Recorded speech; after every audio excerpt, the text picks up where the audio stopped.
Ich bin der Zorn Gottes. Wer sonst ist mit mir? Bonjour Charles. Bonjour Franck, bonjour à toutes et à tous. Charles, aujourd'hui, on va parler d'un film de Werner Herzog qui s'appelle Aguirre, la colère de Dieu. Film allemand, 1972, titre original Aguirre, der Zorn Gottes, traduction littérale. Avec dans le rôle principal Klaus Kinski.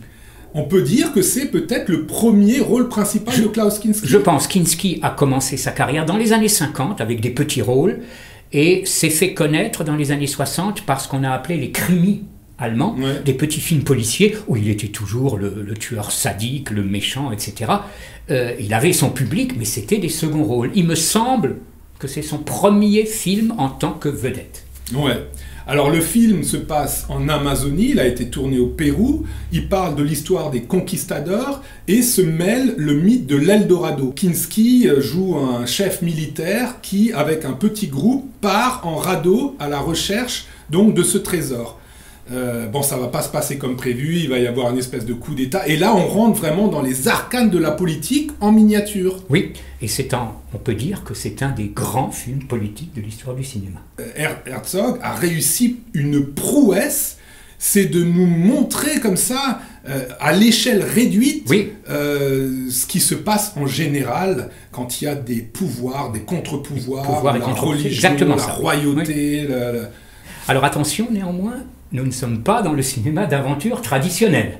Ne pensez pas voir les aventures des Arches perdues ou, ce qui a été fait plus tard, Mission. On est dans un cinéma volontairement lent, langoureux et austère. Alors, c'est toute la force et la faiblesse du film. La faiblesse, parce que forcément, ça va laisser des spectateurs sur le carreau. Il faut quand même faire un effort. Il faut quand même accepter cette lenteur, accepter ce rythme interminable.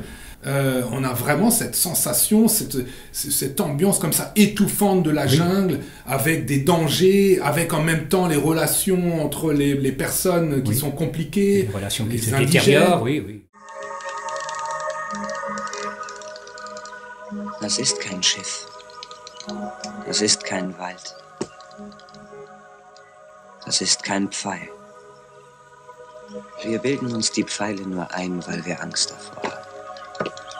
Diese Pfeile sind echt! In Deckung! Donc, bon, c'est vrai que le rythme est très lent, c'est vrai qu'il faut rentrer dedans, mais une fois qu'on est dedans, on est récompensé. On a l'impression de voyager dans le temps. Absolument. Et de vivre à cette époque. Quoi. Absolument. Un petit mot sur la musique, oui, Charles ? Popol Vuh, le groupe Popol Vuh, uniquement connu par Herzog, qui le réutilisera, avec notamment deux autres films interprétés par Kinski, Nosferatu, le remake du muet, et Fitzcarraldo. La musique est fascinante et elle entretient comme ça le fait d'être toujours sur cette vague, mais où est la réalité, où est la fiction? On a l'impression de vivre une expérience réelle et d'un autre côté, on est quand même dans la fiction. Voilà, exactement. Donc c'est très spécial. Oui, tout à fait.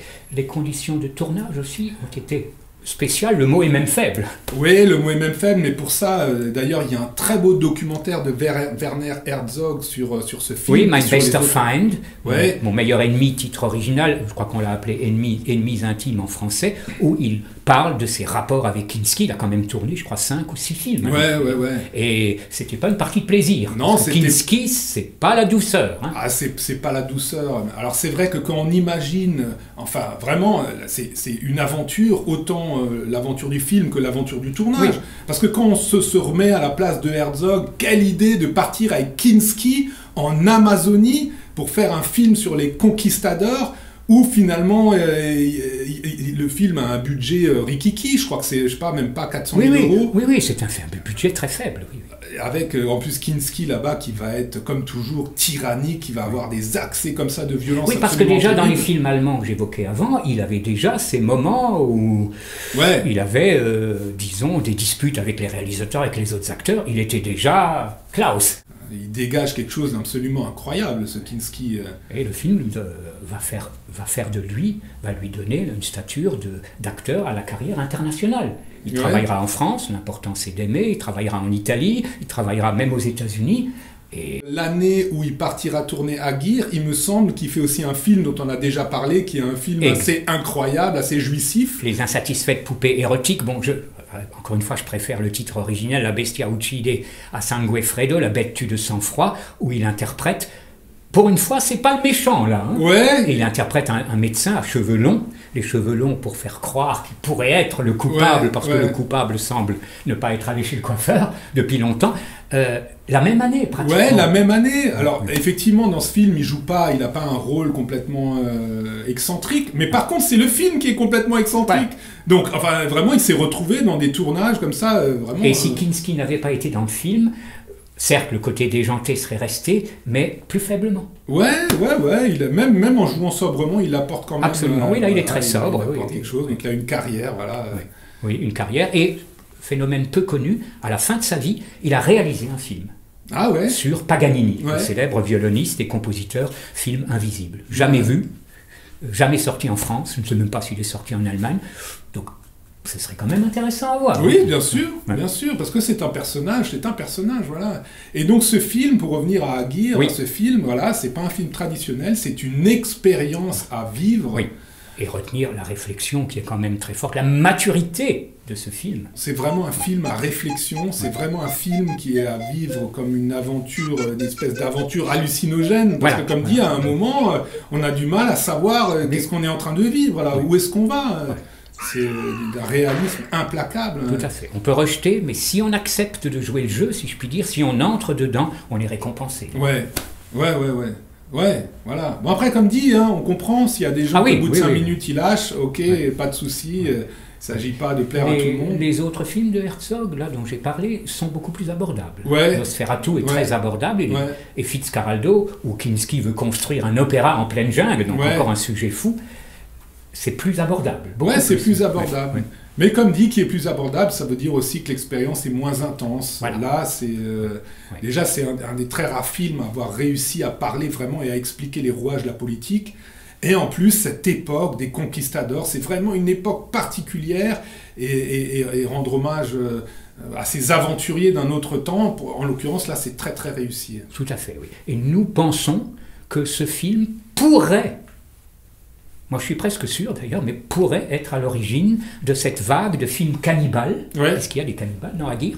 De cette vague de films cannibales qui sont sortis ensuite en Italie, dont le joyau, si je puis dire, est Cannibal Holocaust de Ruggero Deodato. Oui, parce qu'on voit, si on regarde les dates de tous ces films-là de cannibales qui se passent en Amazonie, c'est tous après 1972. Oui, le premier, 1973 ou 1974, oui, 1973. Et après, ça continue pendant quelques années, donc on a vraiment l'impression que ce film a un peu servi de moteur à tous ces réalisateurs italiens qui sont partis pour d'autres raisons, parce que c'est des films qui sont extrêmes, c'est des films d'horreur, entre guillemets. Tout à fait. On n'est pas dans le même genre. Non, on n'est pas dans l'austérité. Là. Mais on est toujours dans cette aventure, dans cette sensation de vivre un tournage, et que ce tournage est lui-même une aventure. Oui, et avec beaucoup d'improvisation, mais une improvisation mûre.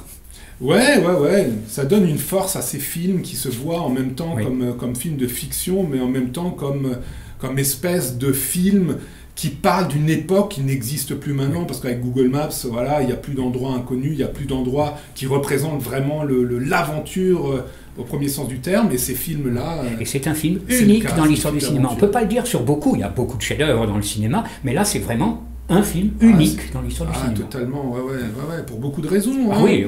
Ces acteurs qui sont pour la plupart pas vraiment des professionnels, cette équipe technique où la technique n'a même pratiquement pas lieu d'être. Le traitement du sujet. Faire un film politique sur un radeau, c'est extraordinaire comme idée déjà, il faut avoir une idée. Non.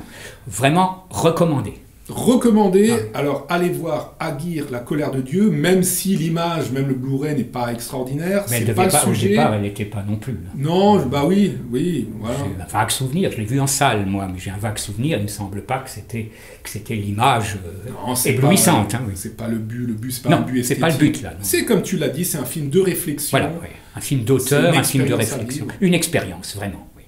On vous le recommande encore une fois chaleureusement. Merci beaucoup. À bientôt.